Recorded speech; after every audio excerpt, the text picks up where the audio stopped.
اللهم له الفرج ولعنة الله على أعدائهم أجمعين من الأزل إلى الأبد. أما بعد، فقد قال الله عز وجل في كتابه المبين وفرقانه المتين وقرآنه المجيد وقوله الحق. بسم الله الرحمن الرحيم. فمن عاجك فيه بما جاءك من العلم فقل تعالوا ندعو أبناءنا وأبناءكم ونساءنا ونساءكم وأنفسنا وأنفسكم ثم نبتهل فنجعل لعنة الله على الكاذبين. وقال ولقد آتيناك سبعا من المثاني والقرآن العظيم. وقال اليوم أكملت لكم دينكم وأتممت عليكم نعمتي ورضيت لكم الإسلام دينا.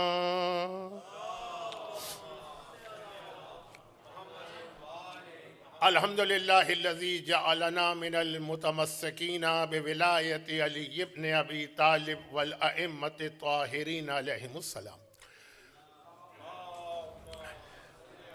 خیمے گرانے کی تیاری ہو رہی ہے، سامان سمیٹا جا رہا ہے، سواریوں کو تیار کیا جا رہا ہے، ایک دوسرے کو الوداع کیا جا رہا ہے، اور جو عزم، ارادہ، میثاق، عہد، وعدہ کیا ہے، بعض دل میں یہ ارادہ کر کے چل رہے ہیں کہ ساری زندگی اس پہ باقی رہنا ہے، اور بعض یہ ارادہ کر کے چل رہے ہیں کہ مجبوراً اس وقت وعدہ کر تو لیا ہے لیکن کس طرح سے اس کی مخالفت کرنا. یہ کب کی بات ہے؟ یہ آج رات کی بات ہے. آج رات میدان غدیر میں 3 دن کا قیام تھا، اور تیسرا دن آج ختم ہوا سورج ڈوبنے کے بعد. تو جو نیکسٹ مارننگ آنے والی ہے، 1,20,000 حاجیوں کا یہ قافلہ اب اپنی اپنی منزل کی جانب اسکیٹرڈ ہو کے جائے گا. کسی کو عراق جانا ہے تو کسی کو شام جانا ہے تو کسی کو مدینے جانا ہے. اور یہ وہ آخری رات ہے کہ 3 راتیں یہاں قیام کرنے کے بعد میں اپنے شروع کے جملے ایک آدھ جملہ ریپیٹ کر دوں کہ اب خیمے گرانے کی تیاری ہو رہی ہے، سامان سمیٹا جا رہا ہے، کل صبح جن سواریوں پہ جائیں گے ان کی دیکھ بھال کی جا رہی ہے.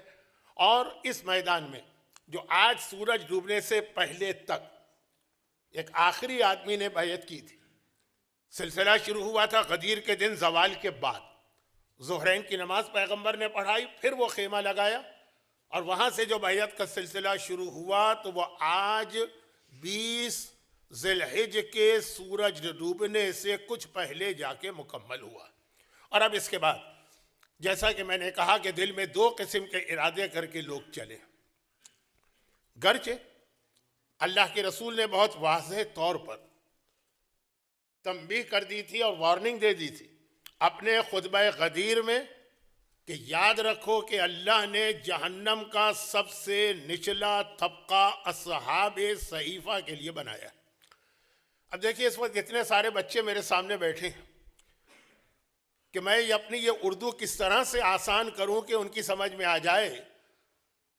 الفاظ بڑے مشکل ہیں، اور اگر میں اس کی تفصیل میں چلا گیا اس کو آسان کرنے کے چکر میں تو تقریر بہت لمبی بھی ہو جائے گی. اور میں اس وقت جس حج سے واپس آیا ہوں اس کے بارے میں آپ کو پتہ ہے کہ اس سال کا حج موسم کے اعتبار سے کتنا سخت تھا، تو میں کتنا تھکا ہوا تھا. اگر بانی الاثر برادر ذکی پنجو صاحب کا اتنا اصرار نہ ہوتا تو شاید میں ثواب کی خاطر تقریر سننے تو آتا، تقریر کرنے کی پوزیشن میں نہیں تھا. تو بہت ہی مختصر مجھے گفتگو کرنا ہے. لفظ مختصر سے دھوکہ نہ کھائیے گا. مختصر کا مطلب 20 منٹ 25 منٹ 30 منٹ نہیں ہوتا ہے میری ڈکشنری میں. خیر، تو مختصر گفتگو کرنا ہے. تو ان بچوں سے مجھے بڑی شرمندگی ہو رہی. یہ بیچارے اتنے خلوص کے ساتھ یہاں پہ بیٹھے ہوئے ہیں اور ان کی سمجھ میں ایک لفظ نہیں آ رہا ہوگا. خاص طور پر ابھی جو لفظ میں نے استعمال کیا کہ خطبہ غدیر میں خاص طور پہ اللہ کے رسول نے اصحاب صحیفہ کو اس طرح مخاطب کیا کہ معصوم کا یہ جملہ، یہ معصوم کا جملہ، سننے والے 1,20,000 تھے، ان میں سے اکثر سمجھے ہی نہیں کہ پیغمبر نے کیا کہا. جہنم کا سب سے جو نچلا طبقہ ہے، جو سب سے نچلا لیول ہے، جہاں سب سے زیادہ سخت عذاب ہے، پیغمبر غدیر خم کے خطبے میں یہ بتا رہے ہیں، یہ خود پیغمبر کے جملے کہ اللہ نے جہنم کو تیار کیا اور جہنم کو جو سب سے نچلا طبقہ اس میں اصحاب صحیفہ کو ڈالا جائے گا، اور یہ کہے کہ پیغمبر نے گفتگو آگے بڑھائی۔ امام نے کہا اب یہ میرا جملہ ہے، الفاظ امام کے نہیں ہیں، مفہوم امام کا، کہ یہ جو جملہ پیغمبر نے کہا اصحاب صحیفہ کو اس میں ڈالا جائے گا، یہ اکثر مجمع کی اکثریت کے سر پہ سے گزر گیا، بلکہ پورے مجمع کی ان کی سمجھ میں نہیں آیا کہ پیغمبر نے کیا کہا، لیکن خطبہ دے رہے ہیں۔ خطبہ ون وے کمیونیکیشن ہوتا، مجمع بیچ میں سے بولتا نہیں ہے، اعتراض نہیں کرتا ہے، کوئی بہت ہی بدتمیز آدمی ہو تو الگ بات۔ پیغمبر نے جملہ کہا، لوگوں نے سنا، اصحاب صحیفہ۔ راوی نے امام سے کہا لیکن مولا آپ مجھے تو بتا دیجئے اس جملے کا مطلب کیا؟ تو امام معصوم نے یہ فرمایا کہ پیغمبر نے جب آخری حج کیا تھا، اس کے فوراً بعد غدیر کا واقعہ ہوا نا، اور آپ کو معلوم ہے کہ میں عموماً بات وہاں سے شروع کرتا ہوں جہاں باقی علماء، ذاکرین، خطبہ، قابل احترام ممبر پہ آنے والے جہاں تک بات پہنچا چکے ہوتے ہیں، اس کے بعد سے مجھ طالب علم کا کام شروع ہوتا، اسی لیے یہ تقریر بھی 2 دن تاخیر سے ہو رہی۔ تو پیغمبر نے آخری خطبے میں اتنے واضح اشارے دینا شروع کر دیے تھے کہ باقی کسی کی توجہ ہو کہ نہ ہو، جو دشمنان اہل بیت خاص نام بھی ہیں لیکن ان کا نام لینے کا اس وقت موقع نہیں، وہ متنبہ ہو گئے، ان کے کان کھڑے ہو گئے، وہ الرٹ ہو گئے کہ اس حج کے اختتام پہ کچھ نہ کچھ ہونے والا۔ ایک طرف پیغمبر بار بار ایسے جملے کہہ رہے ہیں جس سے یہ اندازہ ہو رہا ہے کہ پیغمبر اپنی موت کی خبر دینا شروع کر چکے، اور دوسری جانب کچھ ایسے اشارے کر رہے جس سے یہ اندازہ ہو رہا ہے کہ اب علی کی ولایت یعنی حکومت کا اعلان ہونے والا۔ تو جس وقت حاجی حضرات مکہ مکرمہ کو خدا حافظ کہتے ہیں، حج مکمل ہوتا ہے، مکے کو جب خدا حافظ کہتے ہیں، خانہ کعبہ کا ایک آخری طواف کرتے ہیں جس کو طواف وداع یا طواف الوداع کہا جاتا ہے، اس وقت خانہ کعبہ کے اندر، اس زمانے تک خانہ کعبہ حج کے درمیان، حج کے دوران سب کے لیے کھلا ہوتا تھا، خانہ کعبہ کے اندر ایک میٹنگ ہوتی ہے، باقی لوگ تو خانہ کعبہ کے باہر طواف کر رہے ہیں۔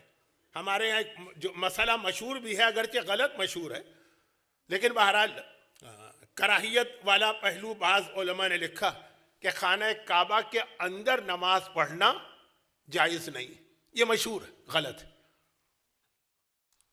بعض علماء نے کہا ہے کہ مکروہ، گرچہ صحیح مسئلہ تو کچھ اور ہے لیکن اس وقت مسئلے مسائل کا موقع نہیں، لیکن یہ بات تو طے شدہ ہے کہ خانہ کعبہ کے اندر نماز پڑھی جا سکتی ہے کہ نہیں۔ طواف خانہ کعبہ کے اندر سے نہیں ہو سکتا، خانہ کعبہ کے باہر سے طواف کیا جاتا۔ اب چونکہ میں ابھی حج کر کے آ رہا ہوں اور یہ سارے مسئلے میں اپنے حاجیوں کو سمجھاتے آ رہا تھا کہ دیکھیے خانہ کعبہ کی دیوار جہاں پر ہونی چاہیے وہاں پہ نہیں ہے۔ حضرت ابو طالب کے اس واقعے کے نتیجے میں جو میں کئی بار پڑھ چکا ہوں، یہ دیوار کعبہ ذرا پیچھے بن گئی، تو طواف کے درمیان خیال رکھیے گا کہ دیوار سے اتنا ہٹ کے آپ کو طواف کرنا ہے کہ جو ایکچول کعبے کی دیوار تھی اس کے بھی باہر سے طواف ہو جائے۔ خیر، یہ میں ذرا سا بہک گیا، تھوڑا سا اثر تو ہے نا میرے اوپر ابھی مکے کے ماحول کا اور مسائل حج کا۔ تو خانہ کعبہ کے باہر طواف ہو رہا ہے، تو خانہ کعبہ اندر سے فی الحال خالی، میٹنگ ہو رہی ہے، اور اس میٹنگ کو بالکل مضبوط کرنے کے لیے کاغذ کے اوپر لکھا جا رہا۔ 2 ایسے معاہدے ہیں جو کاغذ پہ لکھے گئے خانہ کعبہ کے اندر، ایک پیغمبر کی اعلان رسالت کے شروع کی زندگی میں، جو پھر خانہ کعبہ کے دروازے پہ وہ معاہدہ لٹکایا گیا تھا جسے آخر میں دیمک نے کھایا تھا، اور ایک پیغمبر کی زندگی کے آخری مہینے میں، آخری 2 مہینوں میں، یہ ذی الحج میں، اور اس کے اندر صرف ایک ہی جملہ لکھا گیا کہ ہمیں پوری کوشش کرنا ہے، یہاں تک کہ مر بھی جائیں تو کوئی اس کے اندر ہمیں پیچھے نہیں ہٹنا ہے کہ علی کو حکومت یا ولایت نہیں ملنا چاہیے، اور باقاعدہ اس کے اوپر دستخط کیے جا رہے ہیں۔ خانہ کعبہ کے اندر یہ معاہدہ طے ہو رہا ہے جب باقی سارے حاجی خانہ کعبہ کے باہر طواف وداع کر رہے ہیں، اور باقاعدہ یہ لکھ کر ایک کاغذ کی شکل میں تیار کیا گیا، اسی کو عربی میں صحیفہ کہتے ہیں۔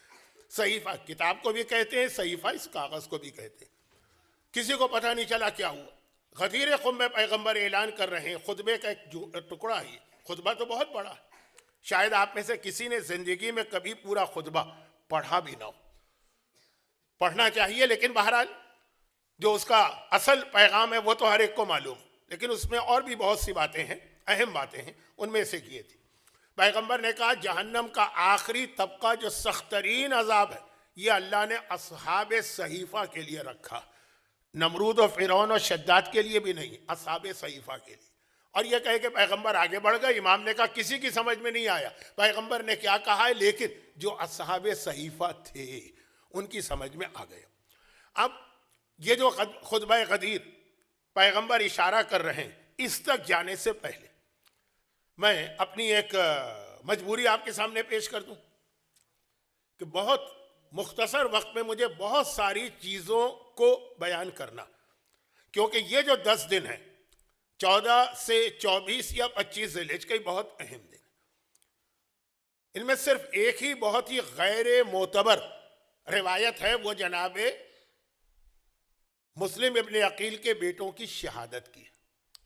شہادت کی بات نہیں کر رہا، وہ تو معتبر ہے، تاریخ کیا ہے، ڈیٹ، یہ کسی کو نہیں پتا، بس ہمارے یہاں مشہور ہو گیا ہے 22 تو 22 چل رہا ہے، لیکن اہم ترین ڈیٹ میں 10ویں امام کی ولادت آتی ہے 14 کو، اگرچہ ذاتی طور پہ میں اس سے متفق نہیں ہوں، کیونکہ امام زمانہ کی جو خاص دعا ہے رجب کی، اللہم انی اسألک بالمولودین فی رجب آنی محمد ابن علی و علی ابن محمد المنتجب، اس میں واضح طور پہ امام نے کہا ہے کہ اے خدا رجب میں پیدا ہونے والے 2 امام 9ویں اور 10ویں میں ان کا واسطہ دے رہا ہوں۔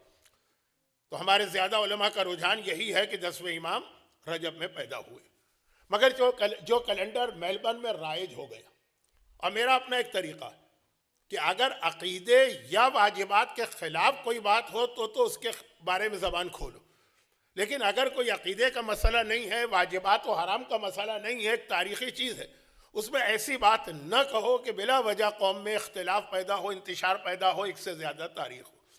پاکستان میں ہم لوگ 5 رجب 10ویں امام کی ولادت کی تاریخ مناتے ہیں، اور ہندوستان میں بھی یہی ہے، سرکار ناصر الملت کی تحقیق، مگر یہاں ایک کیلنڈر چل رہا تھا جب میں پہنچا میلبرن میں، تو اس وقت وہ کیلنڈر رائج تھا، بولنا مناسب نہیں تھا، تمام سینٹرز نے اسی کو اپنا لیا، تو ٹھیک ہے 10ویں امام کی ولادت، اس کے بعد پھر غدیر خم، اور اس کے بعد پھر عید مباہلہ، یہ دو مناسبتیں تو آج۔ لیکن اچھا، اب یہ عید مباہلہ کے اطراف میں 3-4 اور بہت اہم تاریخیں نہیں، واقعات۔ عید مباہلہ 24 ہے، تو 25 کو سورہ حل عطا کا نزول ہے، یہ بھی ہر پڑھے لکھے کو پتا ہے۔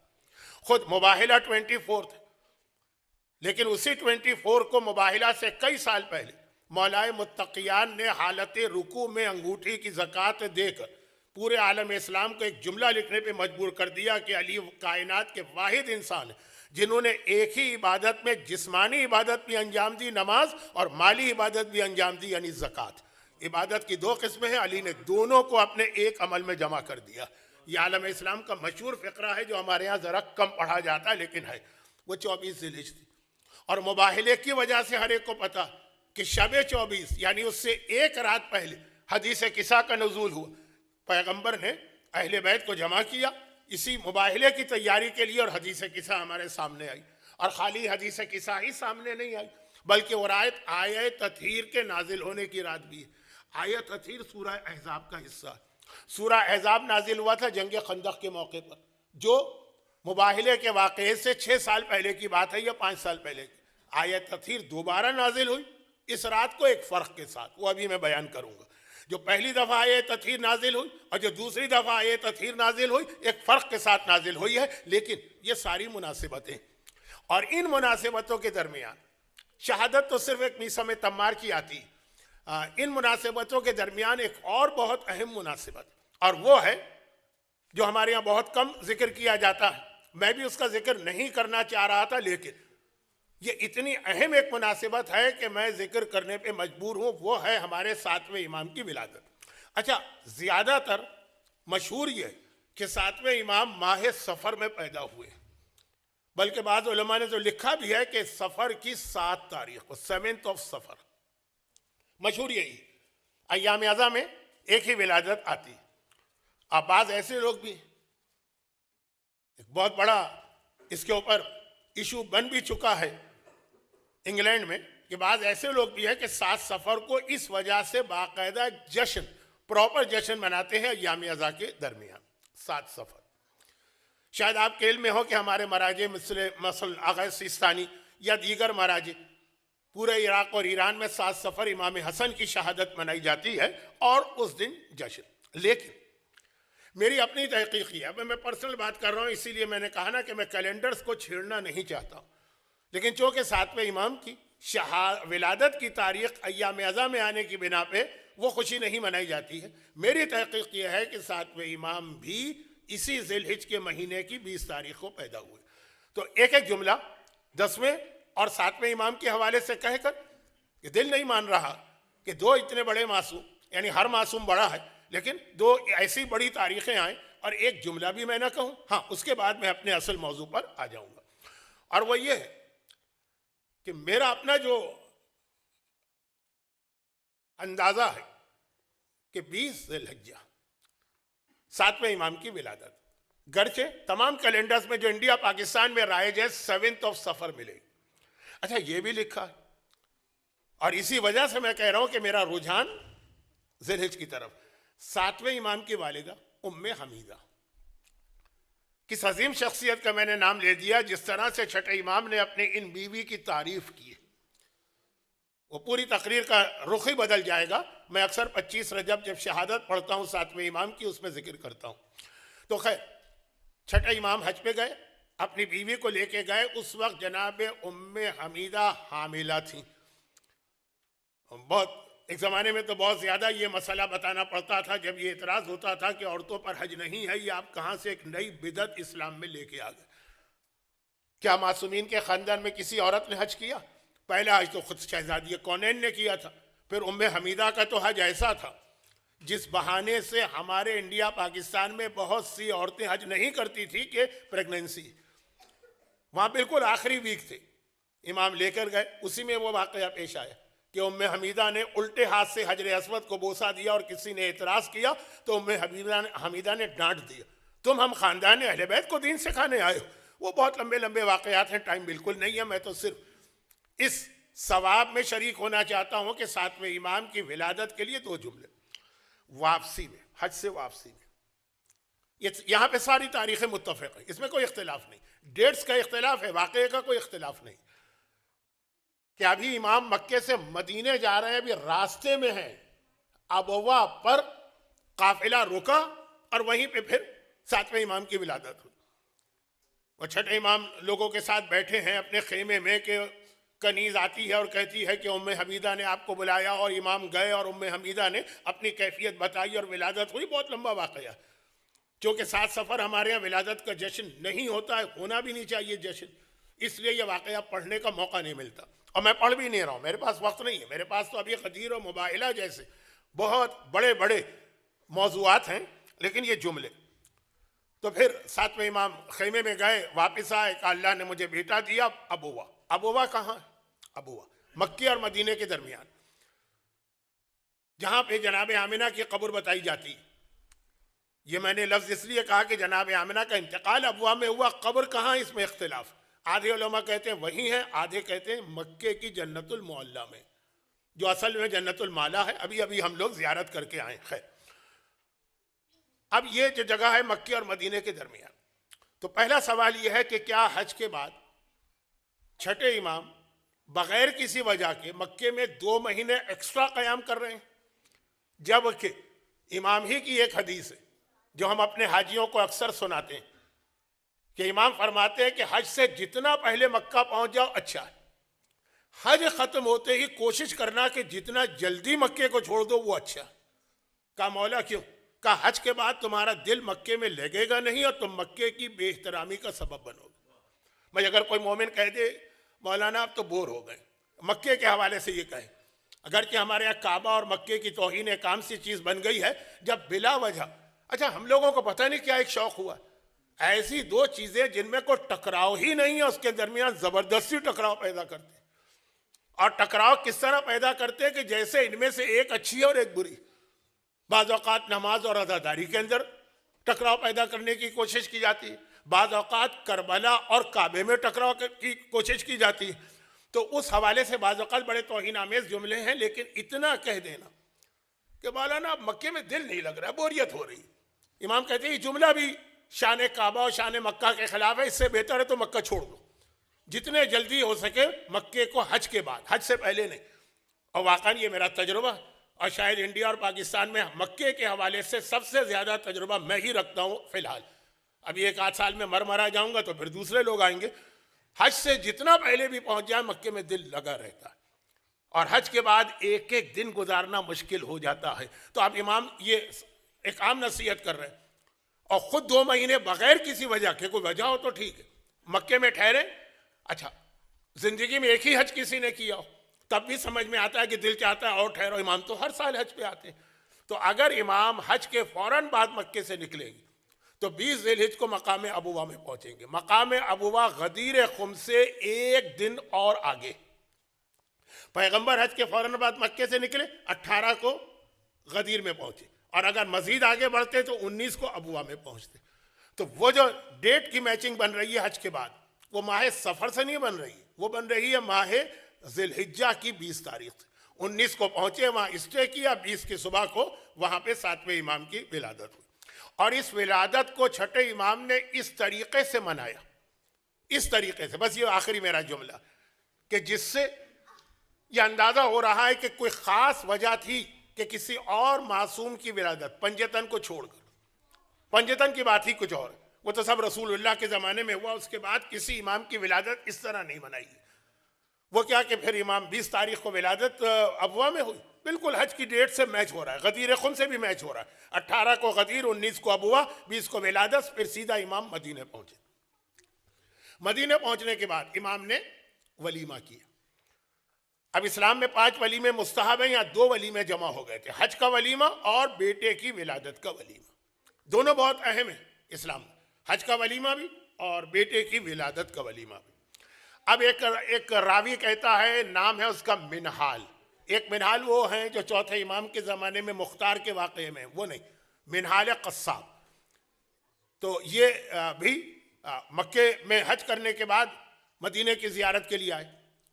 یہی طریقہ ہوتا ہے لوگوں کا.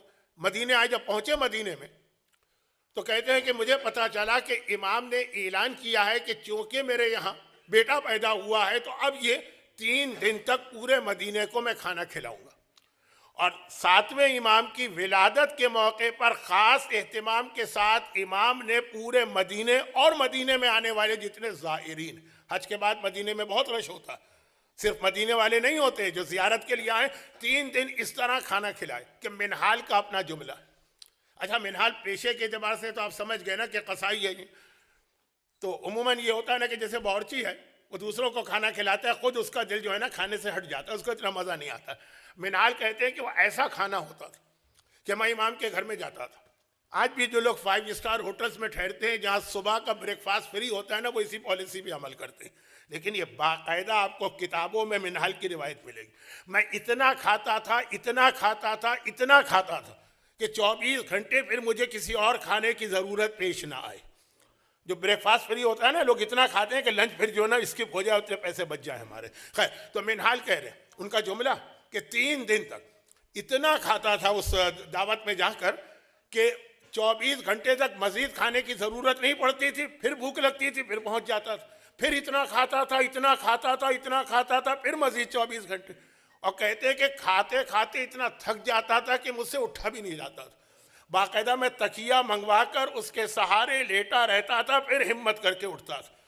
تو یہ اس انداز سے امام 7ویں اپنے بیٹے 7ویں امام کی ولادت کا جشن منا رہے ہیں.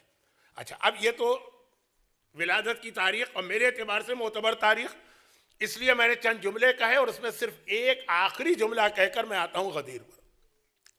غدیر کے خطبے میں پیغمبر نے خالی من کنت مولا فہذا علی مولا نہیں کہا، بلکہ 3 مرتبہ اس خطبے میں دہرایا کہ علی کے بعد جو امام آنے والے ہیں ان کی ولایت کا بھی میں اعلان کر رہا ہوں. اور 3 دفعہ اس خطبہ غدیر کے اندر مولا کی ولایت کے بعد ان کی اولاد میں امام اور اس زمانے کے امام کا ذکر آیا 3 دفعہ. تو یہ ولایت کا سلسلہ چل رہا ہے. 7واں امام کیوں اتنا زیادہ چھٹا امام ظاہر کر رہے؟ کیونکہ 7ویں امام سے لے کے 10ویں امام تک یہ دونوں کی ولادت کا ذکر کر رہا تھا. یہ آخری جملہ 7ویں سے لے کے 10ویں تک یہ جو امام کا سلسلہ، میں نے کئی بار اس ممبر سے ایک بات کہی ہے، اس لیے میں تفصیل میں نہیں جا رہا. یہاں سے دشمنان اہل بیت کی پالیسی ایک دم چینج ہو گئی. یہاں تک تو پالیسی دشمنان اب یہاں تک تھے بھی وہ دشمن بنو امیہ، باہر سے حملہ کرو، باہر سے حملہ کرو. لیکن 7ویں امام سے پالیسی چینج ہوئی.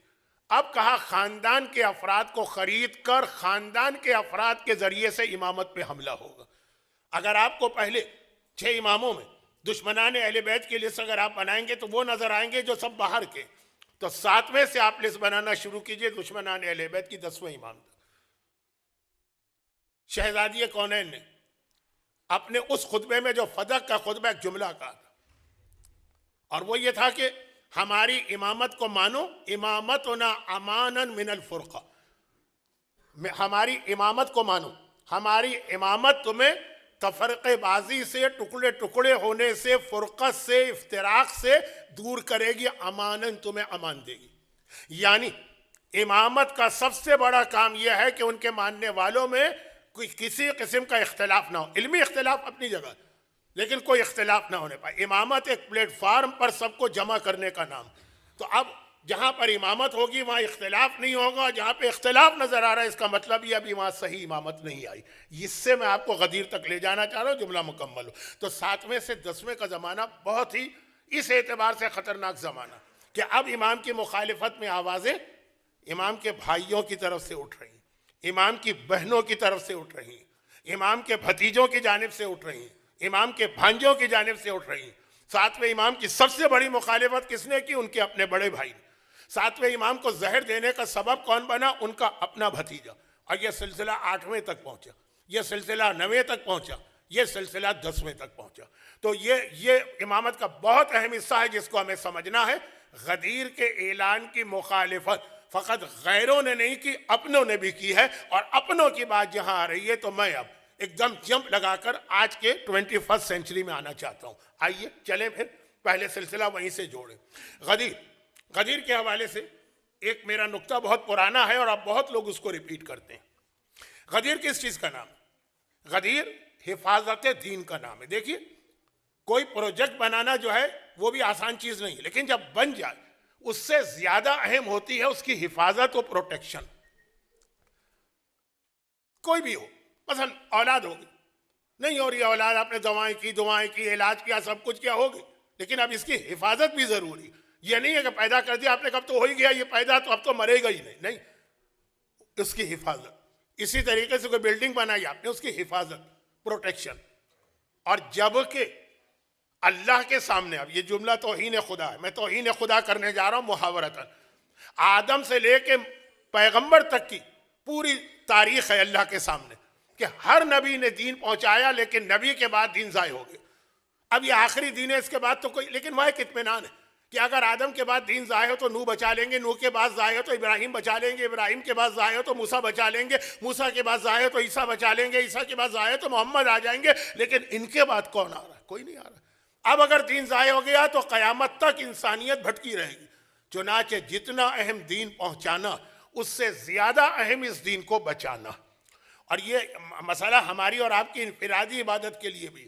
جتنا قرآن نے زور دیا نماز پڑھنے پر اتنا زور دیا نماز کو بچانے پر. نماز پڑھ لی پھر کوئی ایسا کام کیا کہ نماز ضائع ہو گئی. جہاں آیت الکرسی ہے 3 پارے کے شروع میں، آیت الکرسی سے پہلے والی آیت کیا کہا؟ چیریٹی. جتنا اہم ہے چیریٹی دینا اتنا اہم ہے اس کو بچانا. آیت ہے باقاعدہ، میرے پاس ٹائم نہیں ہے کہ میں آیتوں کی تلاوت کروں کہ دیکھو صدقہ دینے کے بعد سامنے والے پر احسان جتا کے اپنے صدقے کو ضائع نہ کرنا. تو مالی عبادت ہو کہ جسمانی عبادت ہو، عبادت سے زیادہ، عبادت اپنی جگہ اہم، اس سے زیادہ اس کی حفاظت اہم ہے. قیامت کے دن نامہ اعمال خالی نہ ہو. تو یہ تو انفرادی عبادت ہے. دین پہنچا دیا پیغمبر نے، اور آرام سے نہیں پہنچایا. فرمایا جتنی زحمت میں نے برداشت کی ہے آج تک کسی نبی نے برداشت نہیں کی. اب پتہ چلے پیغمبر کی آنکھ بند ہو جائے اور دین ضائع ہو جائے تو فائدہ کیا ہوا اس زحمت کا؟ کیا صرف 23 سال کے لیے ایک زحمت اٹھانا تھی؟ اب اس کے بچانا اتنا ہی اہم ہے جتنا دین کو لے کے آنا. اسی لیے قرآن نے کہا وَإِن لَمْ تَفْعَلْ فَمَا بَلَّغْتَ رِسَالَتَهُ، اے حبیب اگر تم نے دین کی حفاظت کا انتظام ولایتی علی کی شکل میں نہ کیا تو سمجھو رسالت کا کوئی کام نہیں کیا، وہ رسالت ختم ہو جائے گی. غدیر خم. لیکن اب میں ذرا آگے جا کے ڈیٹس کے اعتبار سے آگے جا رہا ہوں، ذرا آگے جا کے پھر ریورس میں آؤں گا. اب غدیر حفاظت دین کا نام، جو پیغمبر نے زحمت اٹھا کے دین ہم تک پہنچایا اس کا نام. مگر خود غدیر کی حفاظت بھی ضروری ہے، کیونکہ اصحاب صحیفہ کاغذ پر یہ لکھ کر اپنے دستخط کر چکے کہ اس ولایت علی کو تو دنیا کے سامنے آنے ہی نہیں دینا، اور اگر آ گئی تو اس پہ عمل نہیں ہونے دینا. اب اس کی حفاظت کا انتظام بھی ضروری ہے، غدیر کی حفاظت. غدیر نام ہے رسالت محمد کی حفاظت کا، اور رسالت محمد نام ہے 1,24,000 انبیاء کے پیغام کی تکمیل کا. اسے بچایا غدیر نے. لیکن غدیر اسے کون بچائے؟ ایک جملہ میں اکثر میں کہتا آیا ہوں اپنی مجالس میں، بہت آپ نے شاید مجھ سے بھی سنا ہو اور شاید سب سے پہلے مجھ سے ہی سنا ہو، میں کوئی دعوی تکبر نہیں کر رہا. اور وہ یہ کہ ذرا اللہ نے آپ کو اور ہمیں اور دنیا کے ہر انسان کو کامن سینس دی. ایک بات بتائیے، پوری تاریخ اسلام کے واقعات کو دیکھیے، رسول کی زندگی کے واقعات کو دیکھیے. کیا کسی کو اس بات میں شک ہے کہ پیغمبر نے اعلان رسالت کیا؟ نہیں. جبکہ اعلان رسالت کو سننے والے کتنے لوگ تھے؟ کیا کسی کو اس بات میں شک ہے کہ پیغمبر نے ہجرت کی؟ نہیں. لیکن ہجرت کے گواہ کتنے تھے؟ کیا کسی کو اس بات میں شک ہے کہ جنگ بدر ہوئی؟ نہیں. لیکن اس کے گواہ کتنے تھے؟ احد، خندق، خیبر، جتنے بھی واقعات سیرت رسول کے، صلح حدیبیہ، فتح مکہ، بشکنی، جتنے پیغمبر کی زندگی کے واقعات، کسی کو شک ہے؟ کسی کو شک نہیں. جبکہ اس کے گواہ کم ہیں. سب سے زیادہ گواہ پیغمبر کی زندگی کے جس واقعے کے ہیں وہ غدیر خم کا واقعہ. 1,20,000 اصحاب اس میں موجود تھے. اب اس میں کسی کتاب میں 1,14,000 بھی آپ کو ملیں گے، کسی کتاب میں 1,18,000 بھی، لیکن اس کے جواب بھی یہ 1,14,000 مدینے سے چلے تھے. لیکن جن لوگوں نے مکے میں پیغمبر کو جوائن کیا تھا اس کو بھی اس میں ملائیے تو ٹوٹل 1,00,000 پورے تاریخ اسلام کے کسی واقعے کے گواہ. 1,20,000 تو چھوڑیے، اس کے آدھے 60,000 بھی نہیں. کہیں 500 گواہ ہیں، کہیں 300 گواہ ہیں، کہیں 5,000 گواہ ہیں. فتح مکہ میں 10,000 تھے بس. سب سے زیادہ گواہ جو ہیں وہ غدیر خم کے تھے، اور زیادہ کا مطلب 5-10% زیادہ نہیں ہے، 10 ٹائم زیادہ. پھر بھی غدیر خم کا واقعہ چھپ گیا کہ نہیں چھپا؟ چھپ گیا کہ نہیں چھپا؟ چھپا. یعنی اگر آپ اپنے ایک عام سے غیر شیعہ دوست سے پوچھیں غدیر کا واقعہ اور وہ حیران ہو کر کہے کہ یہ کیا واقعہ ہے، تو اس دشمنی کی وجہ سے سوال نہیں کر رہا، اس کو کسی نے بتایا ہی نہیں. اس سے آپ کہیں بدر، وہ نہیں پوچھے گا بدر کیا ہوتا، وہ نہیں پوچھے گا ہجرت کیا ہوتی، وہ نہیں پوچھے گا کہ فتح مکہ کیا ہوتا ہے. لیکن غدیر پوچھے گا یہ کیا. الحمدللہ اب آہستہ آہستہ غیر شیعہ علماء بھی اس پہ بولنے لگے کیونکہ اتنی مستحکم روایتیں ہیں. لیکن میرا سوال صرف یہ کہ کیا وجہ ہے کہ جس واقعے کے گواہ کم ہیں، اور بہت کم ہیں، آدھے بھی نہیں ہیں، 10% بھی نہیں، وہ تو ہر ایک کو معلوم. اچھا، اور غدیر خم جس کے گواہ پیغمبر کی پوری زندگی میں سب سے زیادہ ہیں 1,20,000. وہ ایک عام غیر شیعہ اگر کہتا ہے تو صحیح کہتا ہے، اس کو نہیں پتا غدیر کیا. اور ذرا سا کامن سینس کو حرکت میں لائی کہ سب سے کم جو واقعہ دنیا کے سامنے آنا چاہیے تھا، بلکہ آنا ہی نہیں چاہیے تھا، وہ کربلا کا واقعہ. کربلا کے واقعے کا تو کوئی گواہی نہیں. چند عورتیں ہیں، وہ بھی زیادہ گھر میں بیٹھنے والی ہیں، اور ایک جوان. اور خالی یہ نہیں ہے کہ گواہ نہیں ہے، بلکہ اس کے خلاف جو پروپیگنڈا چل رہا، حکومتیں بھی کربلا کے واقعے کو چھپا رہی ہیں، بیت المال کے اور خزانوں کے منہ بھی کھلے ہیں کربلا کے خلاف، علماء کے قلم بھی کربلا کے خلاف حرکت میں آ رہے ہیں، ہر طرف سے کربلا کا انکار ہو رہا ہے. اور اس وقت سے لے کے آج تک، اب ہمارے اقبال اظہر صاحب یہاں موجود ہیں اور بھی لوگ موجود ہیں، ضیاء الحق کے زمانے میں ڈاکٹر اسرار احمد اور اس ٹائپ کے، بلیغ الدین ٹائپ کے کتنے لوگ پیدا ہوئے تھے. وہ ایک چین ہے، خالی یہ لوگ نہیں ہیں، ان سے پہلے جائیے. وہ حیدرآباد دکن میں محمود احمد عباسی، اس سے پہلے دہلی میں جائیے حیرت دہلوی، ایک سلسلہ،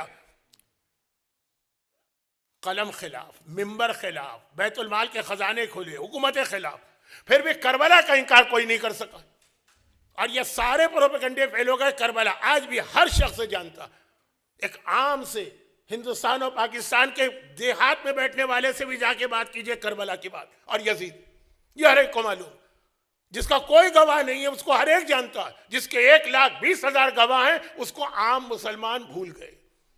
کوئی فرق ہے دونوں میں؟ میں کہتا ہوں ایک فرق ہے، وہ یہ تھا کہ کربلا کو ایک زینب مل گئی تھی اور غدیر کو ظاہری طور پہ کوئی زینب نہ ملی تھی۔ اس زینب نے کربلا کو اس طرح بچایا کہ کوئی گواہ نہیں ہے، مگر قیامت تک کر یہ کربلا دنیا کا بچہ جانتا۔ غدیر تو کیا اس کا پیغام کیا بنا؟ پیغام یہ بنا کہ تحفظ کے لیے عورت کا کردار بہت اہم ہوتا ہے۔ مباہلہ اسی کا نام ہے، مباہلہ، یاد رکھیے گا، مباہلہ غدیر کے پروٹیکشن کا نام ہے، غدیر اسلام کے پروٹیکشن کا نام ہے۔ اسلام بچتا ہے غدیر کی وجہ سے اور غدیر بچتی ہے مباہلہ کی وجہ سے، کیونکہ غدیر میں دو جملے چھوٹے سے کہہ رہا ہوں، اس پہ پوری میری مجلسیں، خیر نہیں، یہ جملہ میں بہت کہہ دیتا ہوں اور پھر آگے بڑھ جاتا ہوں، دو میرے جملے سن لیجیے آج، اور وہ یہ کہ غدیر کے واقعے کا مرکزی کردار جو مین فوکس ہے وہ علی ابن ابی طالب ہے، اور مباہلے کے واقعے کا مین کردار یا فوکس فاطمہ زہرا، وہاں فاطمہ ہیں یہاں علی ہیں، مباہلہ پورا گھوم رہا ہے فاطمہ کے گرد۔ اور اس سے پہلے کہ میں اس جملے کی تشریح کروں، ایک جملہ اور سن لیجیے۔ پیغمبر اسلام نے جب مکے میں اپنی رسالت کا اعلان کیا تو اپنی رسالت کی جو دلیل قرار دی سورہ یونس کی آیت، جو آیت تو یہ ہے کہ میں تمہارے سامنے 40 سال رہا ہوں، تم میرے کردار کو جانتے ہو، فقط لبثت فیکم من قبلہ سنین، میں تمہارے سامنے کتنے سال رہا ہوں، اپنی زندگی کو بطور دلیل پیش کیا۔ اور آپ کو معلوم ہے نا کہ جس وقت پیغمبر نے کوہ ابو قبیس یا کوہ صفا، یہ دو پہاڑ مکے میں ایک دوسرے سے بالکل ملے ہوئے ہیں، تو ان میں سے کون سے پہاڑ پہ کھڑے ہو کے اعلان رسالت کیا؟ وہ بات کی چیز ہے، اعلان رسالت بات کی چیز ہے۔ پہلے تو یہ پوچھا نا کہ مکے والوں اگر میں کوئی خبر دوں کہ ایک دشمن ہے تو مانو گے کہ نہیں مانو گے؟ تو سب نے کیا جواب دیا؟ پیغمبر کی زندگی کے یہ دو بہت ہی اہم پیغمبر کی خصوصیات، توجہ سے سنیے گا، اس پہ میں وقت تفصیل میں نہیں جا سکتا، خیر دو خصوصیات، سب نے کہا مانیں گے کیونکہ آپ صادق ہیں۔ اور جب پیغمبر نے ہجرت کی تو مولا سے کہا تمہیں میرے بعد آنا، بعد میں کیوں آنا ہے؟ کہا کہ سارے مکے والوں کی امانتیں میرے پاس ہیں، یہ سب تمہیں واپس کرنا ہے۔ کن کی امانتیں؟ خون کے پیاسے بھی ہیں، پیغمبر کے قتل کا ارادہ بھی کر رہے ہیں، پیغمبر کو تبلیغ سے روک بھی رہے ہیں، پیغمبر پہ پتھر بھی مار رہے ہیں، امانت بھی انہی کے پاس رکھوا رہے ہیں۔ پیغمبر کی یہ دو خصوصیات، امین ہیں اور صادق۔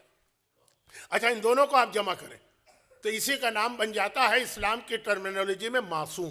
معصوم اسی کو کہتے ہیں جو عمل میں بھی امین ہو اور قول میں بھی صادق ہو۔ پیغمبر کی دو خصوصیات، غدیر خم پیغمبر کی پہلی خصوصیت کا مظہر ہے، امین، علی کو بطور امین اسلام دے کے جا رہے تمہیں بچانا ہے، اور مباہلہ پیغمبر کی دوسری خصوصیت کا مظہر ہے، یہ صادق ہیں، وہاں پہ صادقین کو جہاد کرنا ہے، وہاں پہ کوئی تلوار نہیں چلے گی۔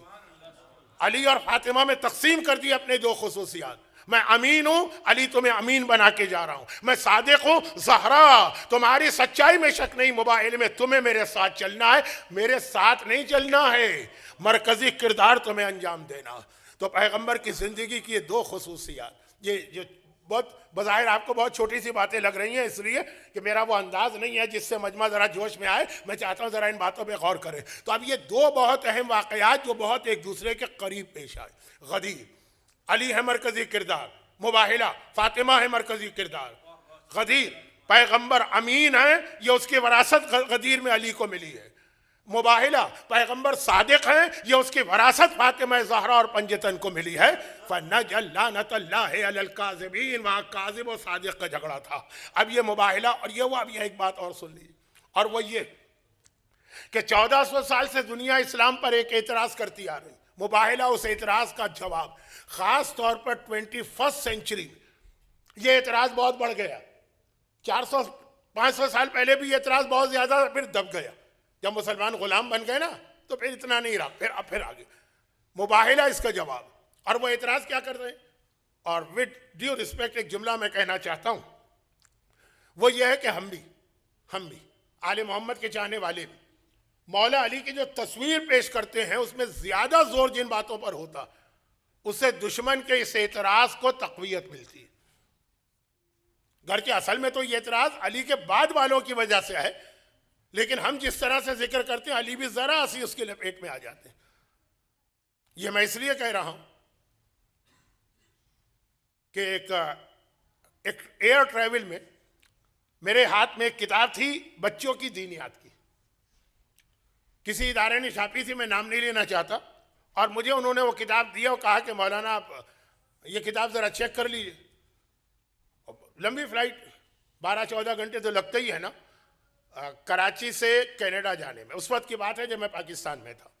وہ کتاب دی تھی اور میں وہ کتاب دیکھ رہا، میرے برابر ساؤتھ امریکہ میں کوئی ملک ہے گیانا، وہ گیانا نہیں جہاں کل کرکٹ میچ میں انگلینڈ کا برا اثر ہوا ہے، وہ نہیں، ساؤتھ امریکہ میں کوئی ملک ہے گیانا، وہاں کا ایک شخص بیٹھا تھا اور وہ کتاب میں دیکھ رہا تھا تو اس کا پہلا ہی دینیات کی کتاب تھی نا، اس کا پہلا ہی جو چیپٹر تھا وہ تھا امام علی۔ شیعہ دینیات کی کتابیں بچے کو ہم یہ نہ سکھائیں تو اور کیا سکھائیں؟ غدیر کا آخری جملہ پیغمبر کا یہی ہے کہ ہر باپ اپنے بیٹے کو یہ اعلان سنا، یہ پیغام پہنچا، اور اس میں پھر کچھ پکچرز بنی ہوئی تھی۔ پہلی ہی پکچر یہ تھی کہ میدان جنگ کا منظر ہے اور علی کے ہاتھ میں تلوار ہے۔ اس نے یہ دیکھا، انداز تو ہو گیا اس کو کتاب دیکھ کر ہی کہ یہ کوئی عالم ہے یا کوئی ریلیجس ہے، کہ یہ کیا ہے؟ میں نے کہا یہ ہمارے امام علی کے بارے میں یہ لکھا ہے، وہ اردو میں تھی۔ اس نے کہا یہ پکچر نکلوا دیجیے۔ وہ مسلمان تھا لیکن شیعہ سنی نہیں، وہ والا مسلمان تھا کہ بھائی میں تو اسلام لا کے پچھتا رہا ہوں۔ یہ جملہ میں نے کئی لوگوں سے سنا، یعنی کئی نان مسلم سے، پچھتا رہا ہوں۔ کیوں؟ کہا مسلمان ہونا ایک مصیبت بن گئی، ہر دوسرے دن کوئی کانٹیکٹ کرتا ہے کہ آپ دیوبندی بن جائیے، بریلوی بن جائیے، اہل حدیث بن جائیے، شیعہ بن جائیے۔ کس مصیبت میں پھنس گیا؟ جو طریقہ ہے آپ کو معلوم ہے، تبلیغی جماعت کو پتہ ہی آپ کو طریقہ، تو اس نے کہا میں مصیبت میں پھنس گیا، میں کچھ نہیں ہوں، جو عام طور پہ ایسے نان مسلم پھر کہہ دیتے کہ میں مسلم ہوں۔ یہ تصویر نکالی، میں نے کہا کیوں بھائی اس تصویر سے آپ کو کیا اختلاف؟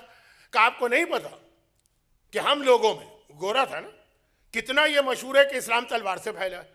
آپ امام علی کی تصویر وہ چھاپ رہے ہیں جس میں امام علی تلوار کے ذریعے دشمنوں سے جنگ کر رہے ہیں، تو جو پہلا امپریشن پڑے گا ایک نان مسلم کے اوپر وہ یہی پڑے گا کہ جی وہ اسلام تلوار سے پھیلا، دیکھو ان کی کتابوں کے اندر بھی تلوار ہی تلوار نظر آ رہی ہے۔ بہت کام کی بات اس نے کہی تھی، بہت کام کی بات کہی تھی۔ اس نے کہا اس کے بدلے آپ کو ممبر بنا دیجئے جس پہ بیٹھے ہیں امام علی اور خطبہ دے رہے ہیں۔ تو وہ پھر بھی آج کی 20th سینچری میں، اس وقت 20th سینچری چل رہی تھی، وہ پھر بھی اپیل کرے گا، یہ اپیل نہیں کرے گا۔ یہ تو اسلام کو ایک وحشی اور جنگلی والا مذہب، اسلام تلوار سے پھیلا۔ یہ اعتراض ہوتا ہے، ہم مولا کے فضائل بیان کرتے ہیں، مولا کے فضائل اگر ہم اس طرح بیان کریں کہ ہر چیز اس کے پروپورشن میں رکھیں تو ٹھیک ہے۔ بھائی یونیسیف نے چند سال پہلے جب پوری اسلامک ورلڈ کو ایک میسج دیا کہ علی کو ایز اے رول ماڈل پیش کرو، کیونکہ علی نے جو علم پھیلایا وہ کسی نے نہیں پھیلایا، وہ علی کے علم پہ زور تھا۔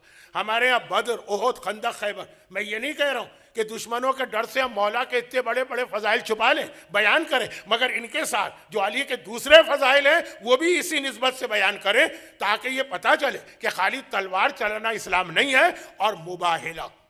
اب اسلام پر سب سے بڑا اعتراض یہی ہے نا، تو میں نے تو مولا کے حوالے سے بات اس لیے کہی کہ مجھ پر گزرا ہوا واقعہ، اور میں نے کہا کہ میں نے حوزہ علمیہ میں 25 سال پڑھا تھا، اس پوائنٹ پر میرا ذہن نہیں گیا جس پر تمہارا ذہن چلا گیا جو ابھی نئے نئے مسلمان ہوئے۔ اس نے کہا اس لیے کہ میں جس ماحول سے آیا ہوں وہ ماحول آپ نے نہیں دیکھا، مجھے پتا ہے کہ اسلام پہ کتنا سخت اعتراض ہے۔ تو اسلام تلوار سے پھیلا، یہ اسلام دشمن ہمیشہ سے کہتے آ رہے ہیں، اور تھوڑا بہت اس پوائنٹ کو تقویت مل جاتی ہے جب علی کے بعد کے حکمرانوں کی ہم جنگیں دیکھتے ہیں، لیکن وہ ایک الگ موضوع ہے، بات بہت پھیل گئی ہے، بہت پھیل گئی ہے بات، اس کو سمیٹنا ہے۔ اگر ایک جملہ کہہ دوں تو برا نہ مانیے گا، ابھی میری اصلی تقریر شروع ہی نہیں ہوئی تھی جو میں تیار کر کے لایا تھا، ابھی دیکھتا ہوں کب شروع ہوتی ہے۔ تو آئیے اس کے اوپر اس جملے پر آ جائیں۔ مباہلہ ایسے تمام دشمنان اہل بیت کے اعتراض کا اتنا بڑا جواب ہے کہ تم کہتے ہو کہ اسلام تلوار سے پھیلا ہے۔ مباہلہ میں پیغمبر نے تلوار کیوں نہ چلائی جبکہ مباہلہ پیغمبر کی زندگی کا آخری سال تھا، یعنی میکسیمم مسلمانوں کی طاقت مباہلے کے وقت تھی۔ بدر میں مسلمان کمزور تھے، احد میں کمزور تھے، چلے خندق میں بھی کمزور تھے، خیبر میں بھی چلے مان لے کمزور تھے، عام مسلمانوں کی بات کر رہا ہوں، لیکن جتنے طاقتور مسلمان مباہلے کے موقع پہ تھے، کوئی پوری دنیا میں مسلمانوں کو چیلنج کرنے والا نہ تھا، اسپیشلی عرب میں تو کوئی مسلمانوں کو چیلنج کر ہی نہیں سکتا تھا۔ تلوار چلانے کا تو وہ موقع تھا کہ تم آئے تھے، پیغمبر تلوار سامنے رکھ کے کہتے کہ اسلام قبول کرو ورنہ گردنیں اڑا دی جائیں گی، اور اس پوزیشن میں تھے پیغمبر، تھے تو ہمیشہ، لیکن ظاہری اعتبار سے بھی اس پوزیشن میں تھے۔